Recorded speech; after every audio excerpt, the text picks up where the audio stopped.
así ya cuando acabe, vale. eso no le coge y así te quedas tú. Vale, perfecto, sí. Vale, que lo paso así. Bueno, buenas tardes. Bienvenidos, muchas gracias en nombre del Corte Inglés, de la editorial Algaida y por supuesto de Mercedes, de la autora, por acompañarnos esta primera tarde de verano en la presentación de este gran libro de La hechicera errante. Además, cuando hablábamos de la presentación, buscando fecha, digo, mira, pues el 21 de junio, que es el solsticio de verano. Perfecto. Y es muy buen momento para hablar de brujerías, ¿no? Como la noche de San Juan. Entonces yo creo que es un momento perfecto para hablar de La hechicera errante, de un ensayo sobre un tema mágico, atrayente, ¿no? Que siempre tiene ese misterio y que es muy interesante y que está tan presente en el imaginario popular, en las leyendas y en las historias que nos cuentan de niños y de mayores. Y luego además, pues aprovechamos para hacer una doble presentación, porque Mercedes se estrenó en la literatura a lo grande en el 2019 y con su primera novela ganó dentro de 2 años ganó nada menos que el premio Ateneo Joven de Sevilla. Y lo comentábamos ahora, que a mí me dio mucha pena los autores que publicaron en el 2019, principios del 2020, porque son libros que se les ha privado del recorrido que se merecen, o por lo menos de la oportunidad. Entonces, pues bautizamos a los 2 hermanos en esta misma presentación, por eso doble agradecimiento por su asistencia. Luego, quien quiera, tenemos los 2 libros a su disposición, que Mercedes seguro que se los dedicará a quien quiera. Y para presentarlo, para presentar a Mercedes tenemos con nosotros a Álvaro. Álvaro es un bloguero literario leonés, tiene un blog que les recomiendo que se llama Familia Lectora de 4. Familia Lectora de 4, porque leen los libros los 4 y luego los comentan desde los distintos puntos de vista. Y es una delicia, se lo recomiendo de verdad. Y a Álvaro le paso la palabra directamente para que nos presente a Mercedes. Muchas gracias. Gracias, te doy. No sé si... Hacia afuera. Sí. Vale, pues buenas tardes, bienvenidos a todos. Agradecer al Corte Inglés la invitación para celebrar estos 30 años, además. Y en este día, como decías, yo voy a ser breve, porque aunque es el día más largo del año, seguramente hay cosas más importantes que hacer que oírme a mí, que es escuchar a Mercedes, que es la protagonista. Rápidamente les hago una introducción de Mercedes Fisteus, que nació en Villablino en 1995. Ya nos dice el año, la juventud y el potencial que queda por delante, que es lo más importante de Mercedes, lo que tiene de futuro, más que lo que ha escrito hasta ahora, que ya es muy importante, sobre todo, como decíamos, por el tema del lanzamiento y el estreno dentro de 2 años, nada más y nada menos que con el Premio Joven Ateneo de Sevilla. Para poner un poco en valor lo que es el premio, solo hay que poner al ganador del premio novela narrativa de Sevilla, también el Ateneo, que la acompañó, que fue José Ángel Mañas, que todos ustedes conocen por las historias del Cronen, y que ahora además pues está metiéndose en novela histórica y tiene unas novelas también muy recomendables, como por ejemplo Pelayo y Fernán González, el hombre que forjó Castilla, que a los castellanos y a los leoneses especialmente nos interesa, porque es descubrir algo que, a pesar de que es un tema muy reiterado y que hablamos muchas veces, pues descubrimos cosas realmente importantes. Yo, que soy de Valladolid, aunque llevo 20 y tantos años ya en León, entonces soy muy castellano y muy leonés, me dejó anonadado el descubrir ciertas cosas. Entonces, aparte del estreno de Mercedes, hablar un poco de que ella es titulada en el doble grado de Derecho y Relaciones Laborales y Recursos Humanos en la Universidad Complutense de Madrid, y está especializada como jurista laboral. Hay una nota curiosa, es que trabajó de bibliotecaria, además en la Complutense, algo que a mí, como amante de los libros, me parece un trabajo hermoso y además que tiene que dar un punto de vista ya global de lo que es la literatura. Por si fuese poco, esa generalidad ya que alcanza siendo escritora y habiendo trabajado de bibliotecaria, tiene su labor docente en la Universidad de León también a distancia, y está dando continuamente cursos que podemos ver. Pues les nombraré aquí algunos de los cursos que ha dado ella, porque yo precisamente he participado en... sí, les voy a decir el título exacto y si no me ayudas tú, Mercedes. Vale. Cómo publicar tu libro, escritura creativa y sector editorial. Entonces demuestra la capacidad que tiene ella de enseñar, porque es un mundo que, aparte de los que leemos libros, desconocemos totalmente cómo es el mundo editorial. Y bueno, sobre todo pues el camino que hay hasta llegar a que se te publique un libro.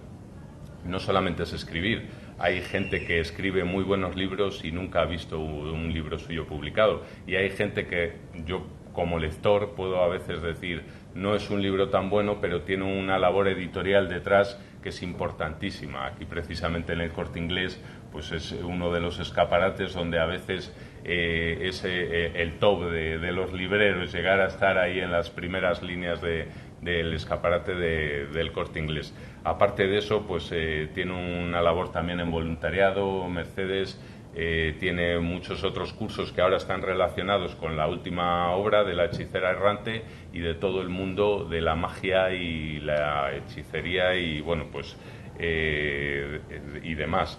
Hoy también, que es un día especial porque es el Día Internacional de la Música, el mundo de la literatura y de la música es parejo, está muy relacionado. Concretamente en los escritos de Mercedes pues hay la relación de la brujería en el mundo del cine y en la música, y una de sus pasiones, que es Fleetwood Mac, también viene reflejada en la obra, y bueno, sería una buena banda sonora para acompañar al libro. Y yo creo que, para acabar, hablar de La hechicera errante, decir que yo en principio, cuando me enteré que era un ensayo novelado, soy lector de novela, y en realidad siempre a los lectores de narrativa nos echa un poco para atrás el ensayo, porque creemos que tiene una labor de divulgación, que es un poco más para adquirir conocimientos y que puede en cierta manera ser un poco más aburrido. Pero bueno, yo algo que ya les adelanto y me ha sorprendido es que la capacidad de Mercedes organizadora, tanto en su vida como en su trabajo y su estructura, permite que sea una obra que es un auténtico catálogo, pero que está tan bien novelado que es un auténtico, yo definiría el libro como un viaje, porque es un viaje que empieza desde las primeras épocas del hombre y llega hasta nuestros días, y entonces eso hace más bien que un ensayo novelado, una novela muy rica en documentación, y además que reúne un auténtico catálogo del mundo de la brujería, el chamanismo y demás temas relacionados con ella. Pero sin más, les dejo con Mercedes, no les aburro más, que seguro que vamos a disfrutar y aprender con ella. Muchas gracias.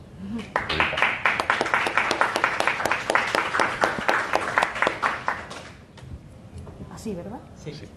Bueno, pues nada, lo primero decir que muchísimas gracias al Corte Inglés y Ámbito Cultural, porque siempre nos acogéis muy bien, la verdad. Y además comentábamos antes que hacer esta presentación un poco conjunta de las dos obras es quitarse una espinita que nos dejó la pandemia.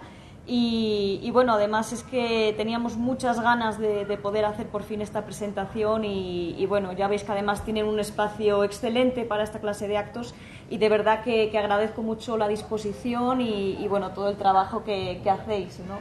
El placer es nuestro, porque además la divulgación y el apoyo a los escritores es importante, porque al final es darle vida al arte, a la literatura y a la cultura, ¿no? Que es lo que nos interesa. Gracias a Álvaro Polo, que tiene este blog maravilloso, que además es una idea muy innovadora, porque tener un blog en el que una familia lee los libros y cada uno da su perspectiva desde su situación, desde su edad y desde sus experiencias, es algo que aporta muchísimo y yo no lo he visto por ahí, o sea que ese factor de originalidad es algo a tener en cuenta. Y bueno, con Álvaro llevo teniendo relación desde que comenzamos con esta primera novela, y es una persona que está inmersa en el mundo cultural. Si es que yo digo que me da corte que te apuntes a los cursos, porque estoy segura de que él sabe incluso más que yo, pero es verdad que los cursos de la UNED tienen una cosa buena, y es que todos compartimos conocimientos, entonces al final todos aprendemos de todos, y bueno, que te agradezco que estés hoy acompañándome, y por supuesto a todos vosotros, ¿no?, que venís hoy y nos acompañáis en esta presentación, y bueno, espero que os guste y que al menos paséis un rato ameno hablando un poquito de magia, ¿no?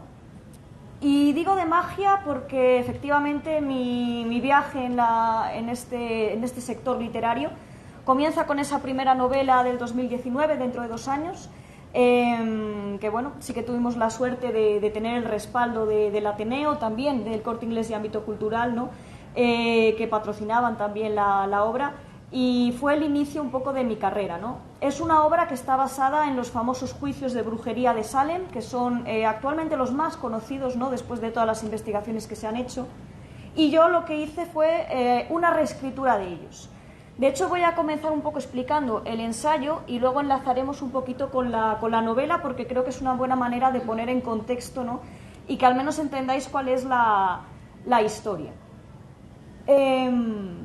Claro, a partir de la publicación de esta primera novela, pues luego empezamos a dar estas formaciones en la UNED, que es una plataforma, que nos permite un poco dar los cursos de la materia un poco que queramos, y además tienen la modalidad online, que llega a mucha gente, tiene el chat en el que mucha gente comenta, y bueno, empezamos a dar cursos un poco sobre literatura, sobre patrimonio cultural, y en este caso sobre el contenido de la obra, que es de brujería, de magia y finalmente de mitología comparada.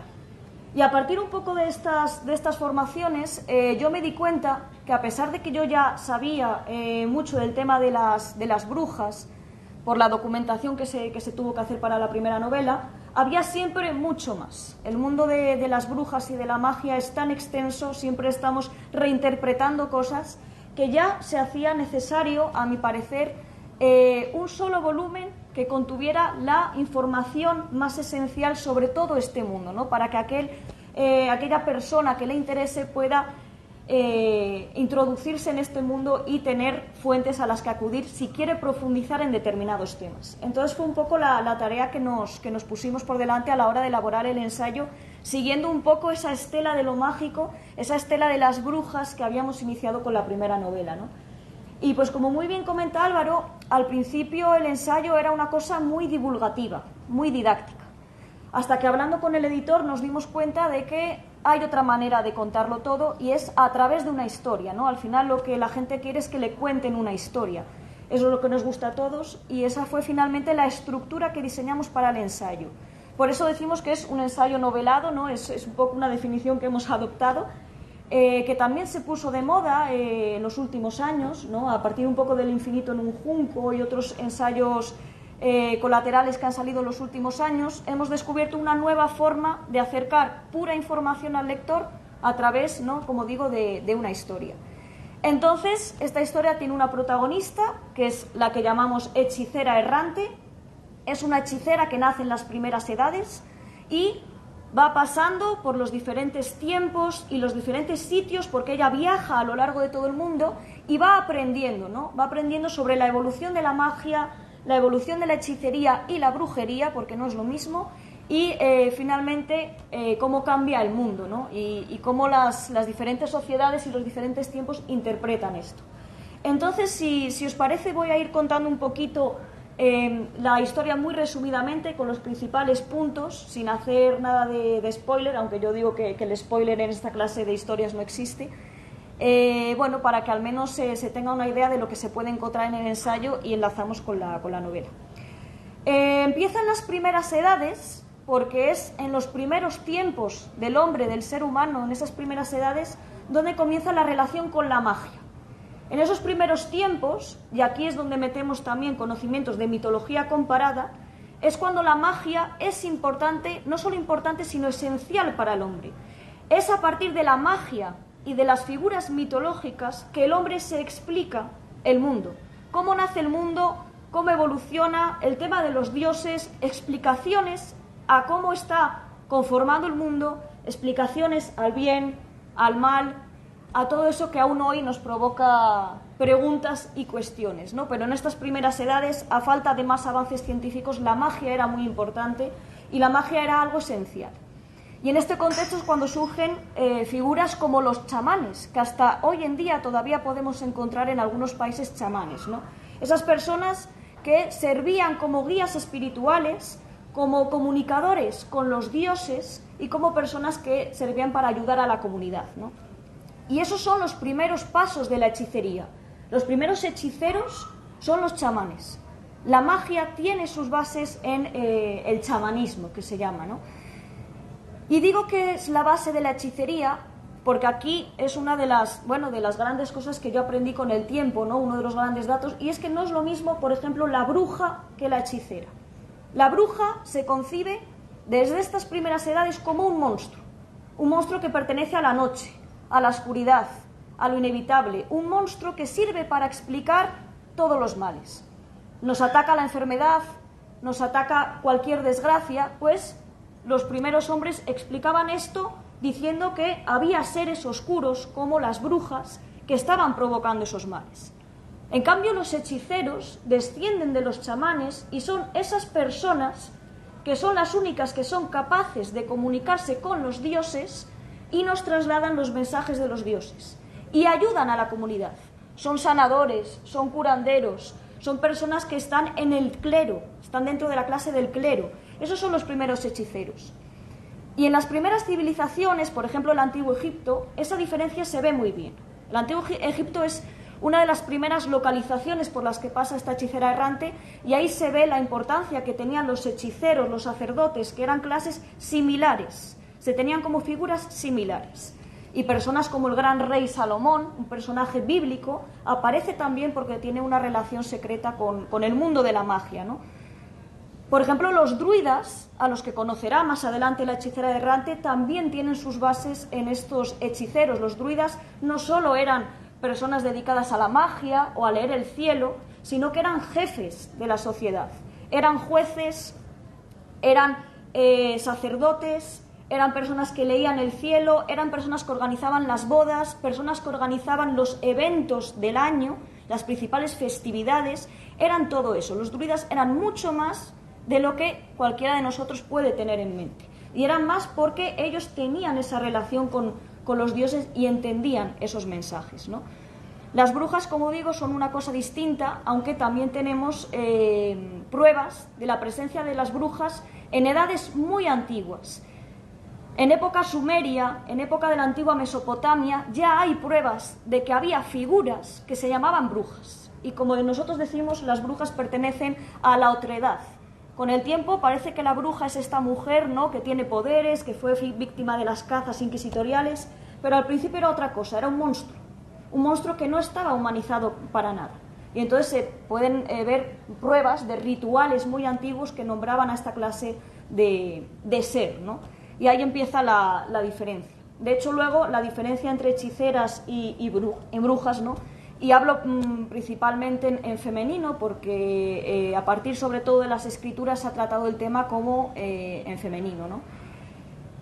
Esa diferencia entre brujas y hechiceras se ve muy bien en las tradiciones a partir de la antigua Grecia. En el norte serán las brujas y en el sur serán hechiceras. Y esto se ve muy bien luego en España. En el sur de España tenemos hechiceras, es decir, personas que atendiendo a esa tradición de servir al pueblo son personas que utilizan sus poderes para dar servicios a la gente. Una persona que necesita encontrar a alguien perdido, una persona que necesita un filtro de amor para enamorar a alguien, una persona que necesita algún remedio contra el maltrato de alguien de su familia o del marido, en el caso de las mujeres, ¿no?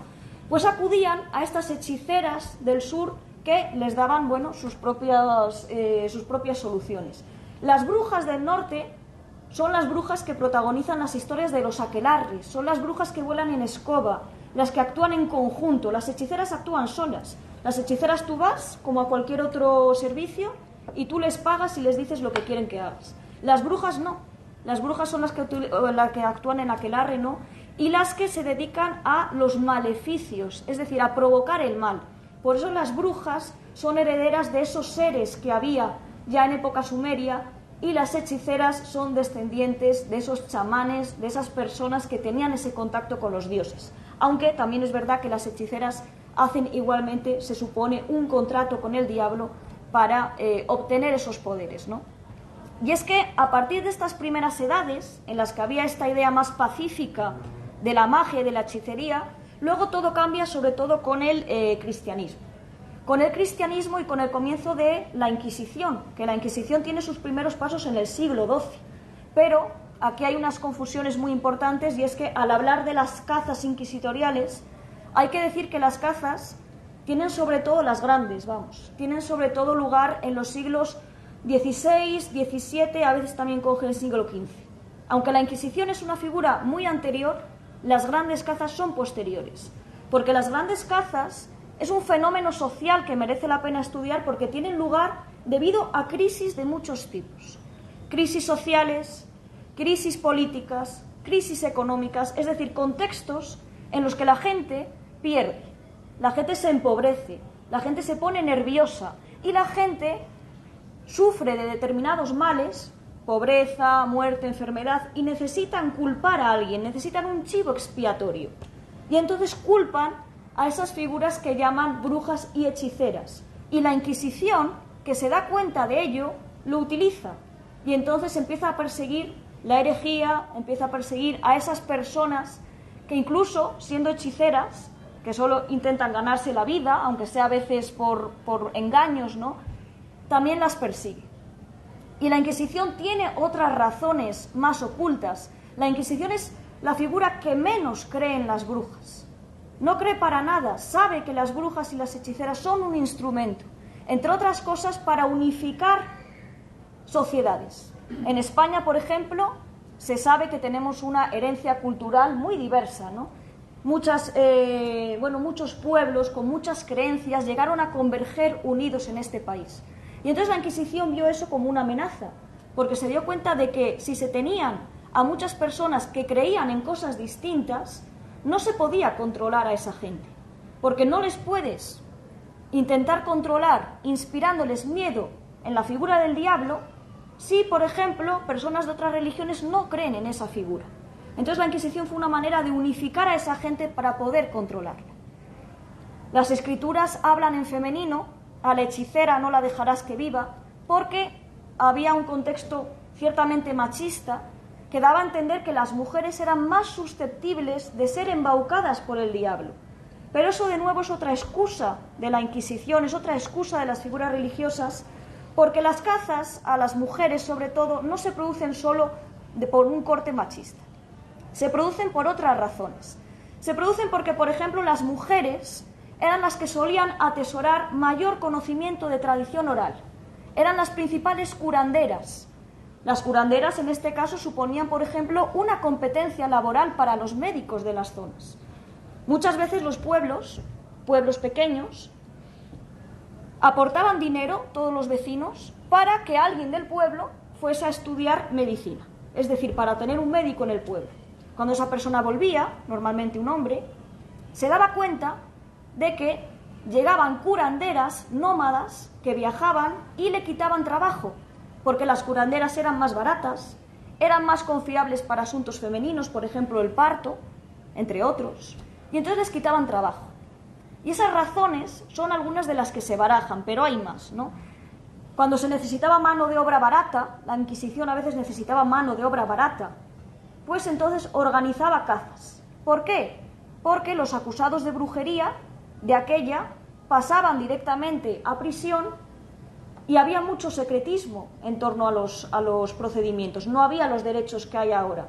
Se le acusaba y a una persona se la encerraba y normalmente se le quitaban todas sus propiedades, que eso también es otro factor más. La Inquisición, cuando necesitaba dinero, cuando necesitaba propiedades con las que comerciar, acusaban o dejaban que se acusaran a personas de brujería, de hechicería, a hombres también, de jefes de brujas normalmente, para que se les incautaran las propiedades y luego utilizar a esas personas como mano de obra no barata sino gratis, porque eran condenados. Muchas veces algunas de las condenas no era ahorcarles, sino directamente condenarles a trabajos forzados. Entonces, todas estas razones y más se estudian un poco en el ensayo para darle perspectiva, ¿no? Y nuestra protagonista, la hechicera errante, lo va viendo y ella va reflexionando, ¿no? Y va reflexionando con vosotros, con los lectores, sobre todo eso que ve. En este contexto de cazas masivas es cuando ocurre la famosa caza de las brujas de Salem. La caza de Salem ocurre al otro lado del Atlántico, en colonias inglesas, en lo que es hoy el territorio de Massachusetts, y hoy es conocida como la principal caza de brujas por el número de víctimas que tuvo, ¿no? Hasta una veintena de personas condenadas y finalmente casi todo el poblado de Salem acusado. Todo empieza con la historia de dos niñas, una es la hija del párroco y otra es la sobrina. Y diréis, hija del párroco. Hay que entender que esa sociedad es distinta, esa es una sociedad puritana, es decir, eran personas muy radicales a la hora de ejercer sus creencias. Eran personas que, por irónico que parezca, se intentaban separar de la Iglesia anglicana porque no estaban de acuerdo con cómo la Iglesia anglicana interpretaba las Escrituras.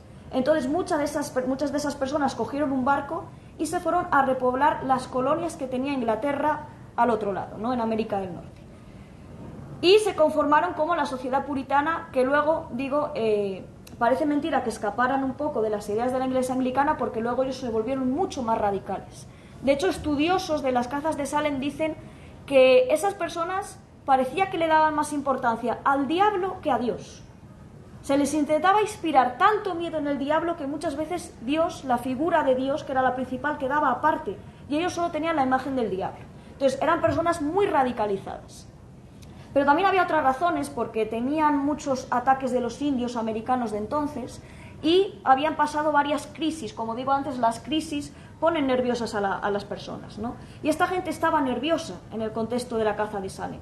Y entonces llega un día en el que la hija y la sobrina del párroco principal del poblado empiezan a manifestar ataques extraños, ataques médicos.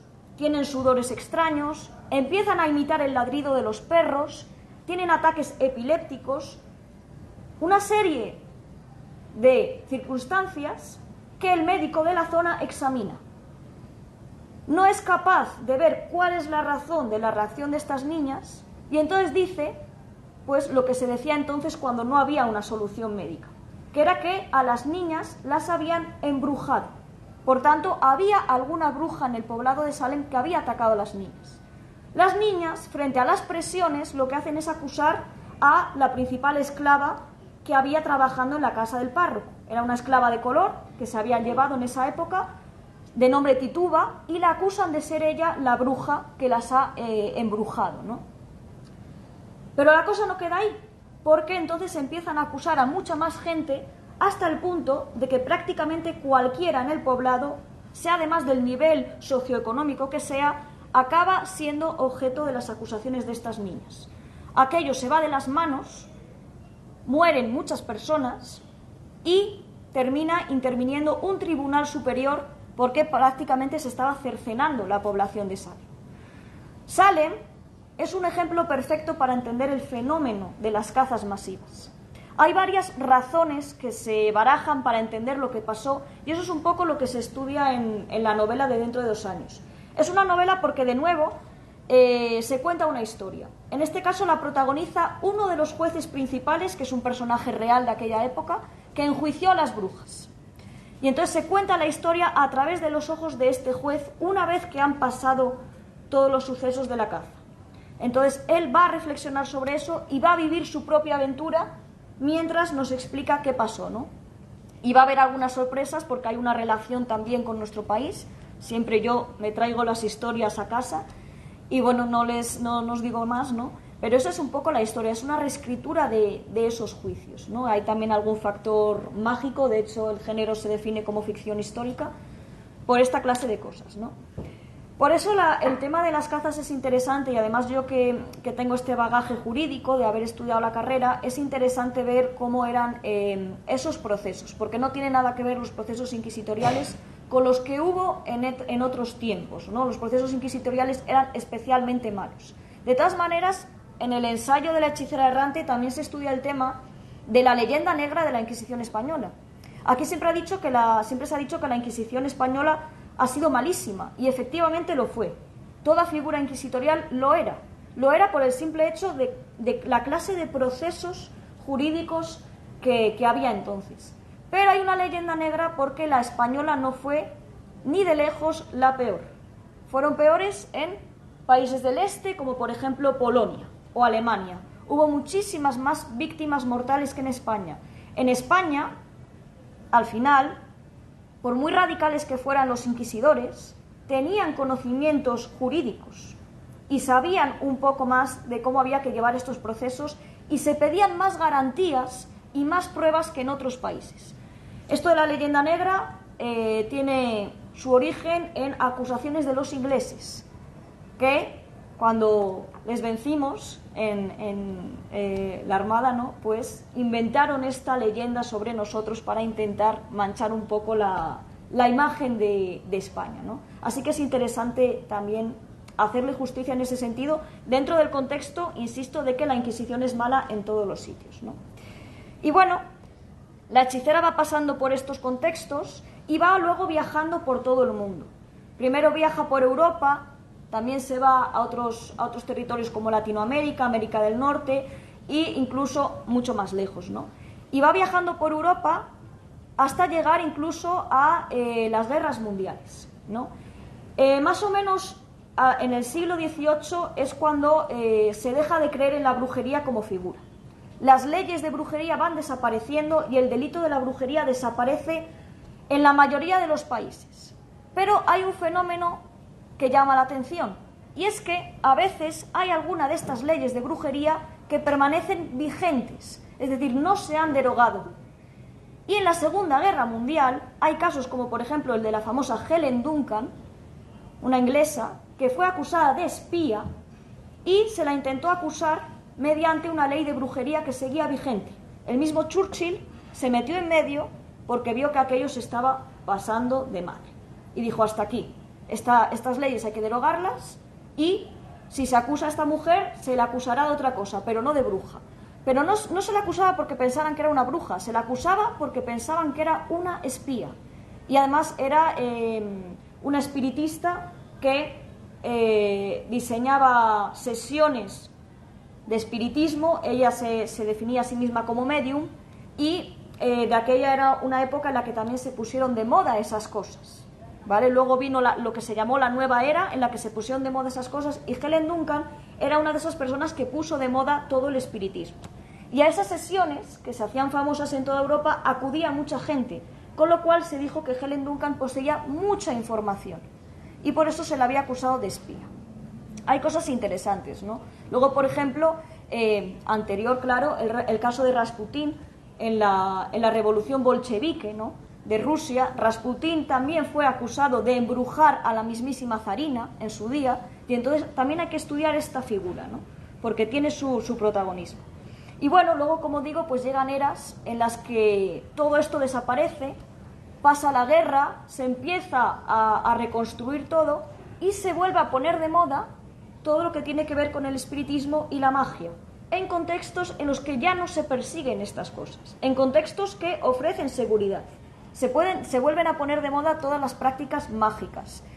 Religiones neopaganas como la Wicca, que se basa en brujería antigua. Insisto, en contextos en los que ya se puede permitir todo esto, ¿no? Y por eso yo digo que se llega hasta la actualidad, y que ahora hay una frase que hace mucha gracia cuando la digo en entrevistas, que es que ser bruja está de moda. Y es verdad, porque están de moda los manuales que insisten en cómo ser brujas, ¿no?, en cómo interactuar con la naturaleza, en todo lo que tiene que ver con las plantas, con rituales que cualquiera de nosotros puede poner en casa. Es decir, está de moda todo eso. Entonces también conviene conocer un poco de la historia y saber lo que era una bruja, ¿no?, y qué era de verdad, cómo empezó y al final lo que es hoy, ¿no? Y también es interesante porque aquí estamos muy a gusto, ¿no? Porque pensamos que las cazas son algo de antes, como digo, de la época inquisitorial, y que es algo que ya no se puede dar. Y nada más lejos de la realidad, porque todavía hay cazas de brujas en muchos países, sobre todo en países de África y de Oriente. Se cazan a brujas porque las sociedades todavía tienen bases mágicas en sus creencias y piensan que de verdad muchas mujeres son brujas, lo piensan de verdad, hasta el punto de que hay países, por ejemplo Ghana, en la que hay los llamados campos de concentración para brujas. Suena muy mal porque suena a una época nazi, pero en realidad son campos que sirven para que las mujeres acusadas de ser brujas vayan a esos campos y convivan en un entorno seguro en el que los familiares, los amigos o los vecinos que las acusan de brujas no puedan atacarlas. Y son campos que además están regidos por voluntarios que cuidan de estas mujeres. Son campos de concentración porque concentran en ese espacio a las víctimas de este fenómeno, pero no realizan ningún trabajo forzado ni ninguna clase de tortura, sino que pasan a vivir allí. Pero claro, tienen que huir de sus lugares de origen y muchas veces ni siquiera las familias quieren verlas, ¿no? Porque muchas veces son los propios familiares los que les acusan, ¿no? Por ejemplo, muere un niño en una familia y se acusa a una mujer de esa familia de haber matado al niño, ¿no? De hecho, la relación entre brujas y niños, ese odio que es tan mítico, también tiene su explicación, porque en su día también se acusaba de brujas a mujeres que no querían o no podían tener hijos, porque eran mujeres que amenazaban la demografía que se perseguía entonces. Se pensaba que la mujer solo tenía ese papel y que la mujer tenía la obligación de contribuir a la sociedad, contribuir siendo madre, ¿no? Criando a los hijos. Entonces, cuando veían que una mujer se oponía a esto, pues la tachaban de bruja porque, insisto, era una amenaza para los niveles demográficos que se perseguían entonces. Por eso digo que son contextos machistas los de las cazas, pero hay que estudiar bien las diferentes razones, ¿no? Y bueno, todo ese viaje es el que hace la hechicera errante, también pasa por Salem, y ahí es cuando se enlaza con la novela Dentro de 2 años. Y es importante porque, tal y como leí hace poco, y creo que es una sentencia muy acertada, magia y brujería forman unas de las utopías más potentes de la historia. Magia y brujería. Magia, brujería, mitología comparada, aún hoy sirven para explicar muchas de las cosas que han pasado. Y como decía Álvaro, las artes también tienen relación. La literatura, la música están relacionadas. Y la bruja también es una imagen. También es algo que resuena en nuestra cabeza. Es algo que se ha representado no solo en literatura, sino en muchos ámbitos artísticos. Y quería que este ensayo fuera completo. Por eso, no solo es un ensayo que tiene una serie de imágenes ilustrativas, que son una suerte de viaje por la mente de la protagonista, sino que contiene unos anexos al final, a partir del final de la historia, contiene unos anexos que tratan sobre la bruja en la literatura, la bruja en el arte, la bruja en el cine y la televisión y la bruja en la música, con artistas que, lo sabe el grupo de Fleetwood Mac, a mí me gusta mucho, porque su principal vocalista, que era Stevie Nicks, ahora es solista, pero Stevie Nicks, que todavía vive, es una de las grandes personalidades del rock, pero ella misma tiene una estética muy brujeril en sus canciones porque a ella misma se la acusó de poner en práctica esta clase de ritos, ¿no? Incluso de ser wicana. Y ella, pues, como todo buen artista y todo buen personaje público, en vez de negarse a estas acusaciones, las hizo suyas. Y entonces ella misma salió con una estética de bruja, con unas canciones basadas en historias de brujas y perpetuó un poco todo aquello, ¿no? Haciendo también melodías que recuerdan a estas historias de brujas. Y todo eso lo he querido concentrar. Ya digo, arte, literatura, cine y televisión. Las producciones artísticas que exploran la figura de la bruja son infinitas. Todos los años salen nuevos libros, nuevas películas, nuevos largometrajes o cortometrajes sobre la bruja, nuevas canciones. Es infinita la producción. Y hacía falta, pues, un volumen que contuviese al menos lo principal, ¿no? Cuáles son las obras que han supuesto un antes y un después. ¿Por qué era necesario eso? Simplemente quiero acabar diciendo que la necesidad de conformar este ensayo no era solo la información que se acumulaba a través de la documentación de mi novela o a través de los cursos, sino que yo me di cuenta que hay tantísima información sobre las brujas y la magia, tantísimas fuentes dispersas, que ya se hacía necesario para todo aquel que quiera investigar sobre esto, tener un solo volumen al que acudir con fuentes claras sobre las que poder profundizar, pero un solo volumen para empezar a investigar sobre esto y no tener que pasar ese laberinto de documentación que los que hemos estudiado estas cosas teníamos que pasar, porque son años de investigación que se pueden simplificar y hacía falta eso, porque desde Caro Baroja o desde la gran Pilar Pedraza no había una obra que estudiara este tema, ¿no? Hay muchas obras que tratan sobre cazas, otras, pues ya digo, son manuales sobre cómo hacer X rituales, tratan los temas pero de manera separada, y había que tratarlos en un solo tema y dejarle claro al lector cuál es el camino de la magia y cuál ha sido la evolución de esta figura. Entonces, bueno, creo que al final el experimento ha salido bastante bien. Estoy bastante contenta porque yo misma me lo pasé muy bien escribiendo la historia. Y nada, porque yo sé que hablo muchísimo. Entonces, no me quiero alargar mucho más. De nuevo, gracias por acudir. Y, por supuesto, si tenéis alguna pregunta, algún interés o cuestión, pues estamos aquí para responderlas. Muchas gracias.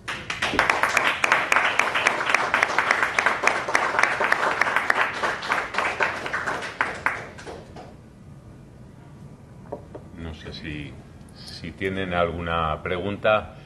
Yo sí que me apunto y me gustaría puntualizar una cosa además, porque se habla en el prólogo, que precisamente es de Mañas, que hablábamos antes, que se llama Magia y Literatura, y permítanme que se lo lea porque es donde se viene a decir que la magia y la religión se parecen porque es la alternativa a lo que necesitamos todos los humanos, es el anhelo de que haya algo más.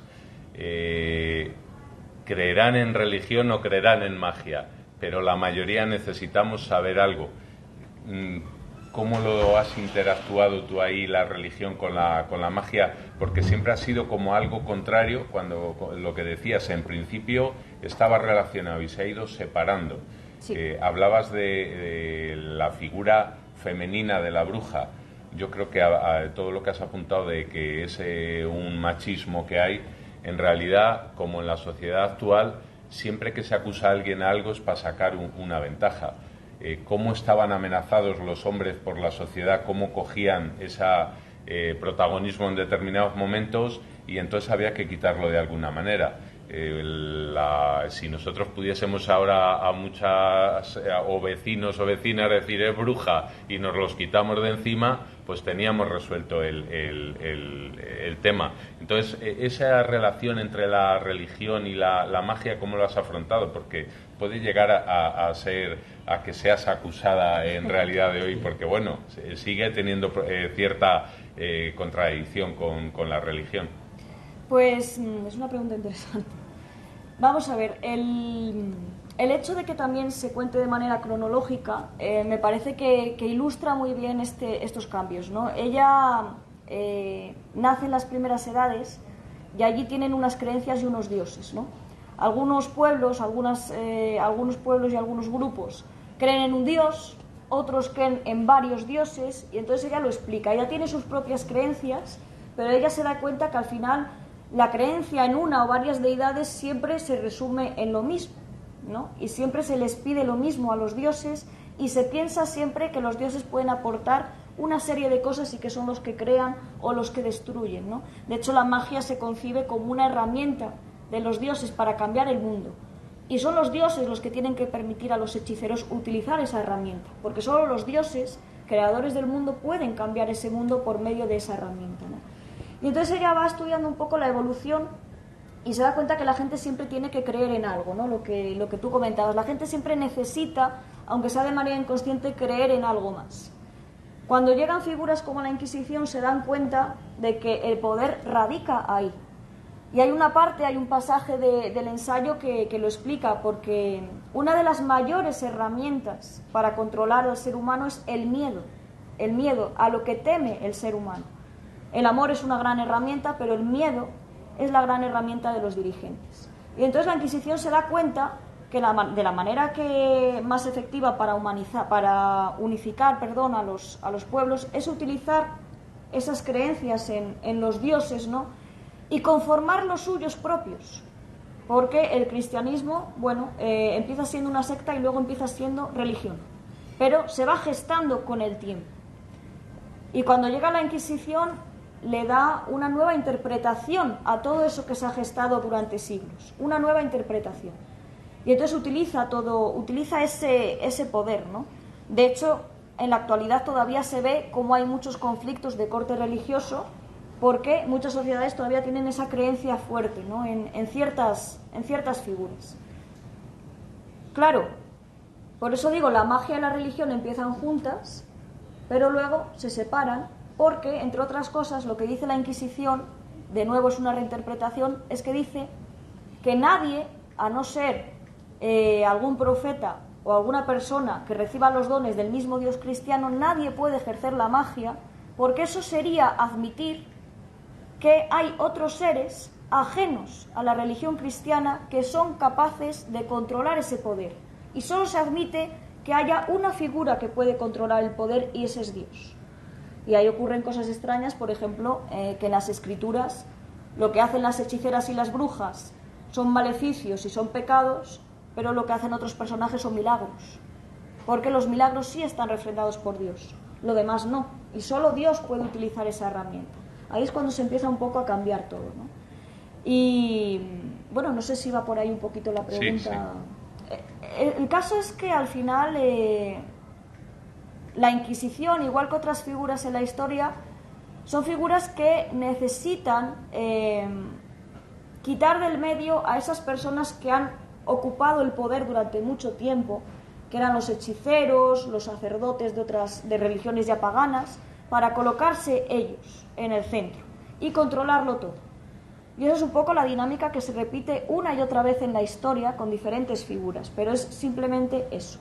Pero es lo que necesitamos estudiar también para darnos cuenta de cómo funciona la mente del ser humano y cuáles son las herramientas que utilizan los poderosos de cada contexto, pues para controlar el comportamiento de las personas, ¿no?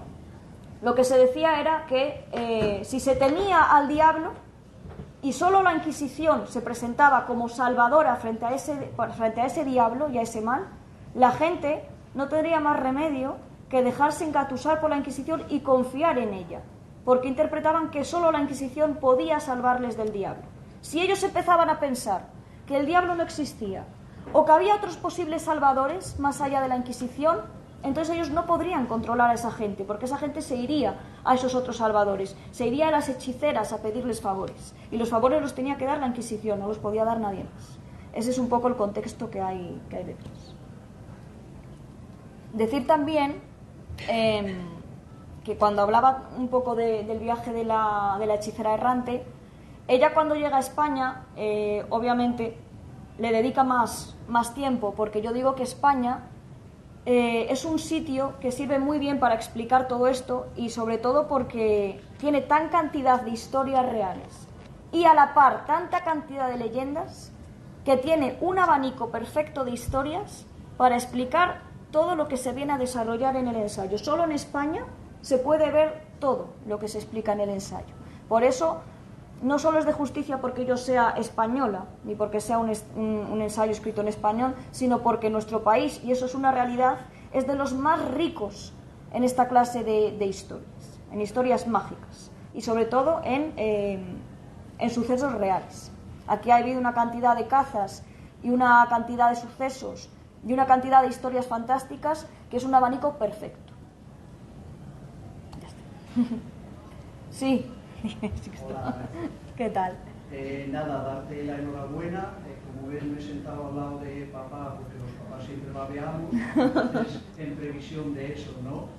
Decirte que ha sido, como siempre, un placer escucharte. No voy a preguntarte nada, porque las preguntas siempre son un poco, te pueden meter en un apuro, ¿no? Y no, tu pregunta. Como siempre, una reflexión. Como historiador me ha encantado escucharte, como historiador que creo que sé muy pocas cosas, has dado un repaso interesante a la historia, en una sociedad en la que estamos acostumbrados a gente que hace un historiador sin documentarse y sin tener ni idea de lo que dice. Por lo tanto, ha sido una alegría, ¿no? Me has convencido, soy un lector difícil, un lector muy escogido, siempre procuro leer todo lo que tiene relación con la historia y decir que me has convencido, además es un tema que me apasiona y sobre el que he escrito varias veces.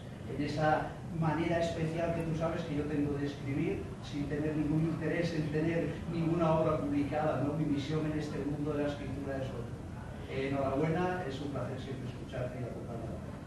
Jolín, pues gracias, ya sabes que siempre me emocionas cuando hablas y además no es la primera vez que me vienes a escuchar y sí, porque además yo te digo que a mí me encanta lo que escribes, son textos muy espirituales que al final sirve un poco para descargarse, ¿no? y para expresarse, así que la escritura tampoco tiene que estar refrendada por ninguna publicación. La escritura es un arte libre, es un arte también solitario, que es parte de la magia, ¿no? Hablando de magia, y a mí me encanta ver lo que otros compartís, así que nada, gracias a ti por las palabras que me dedicas.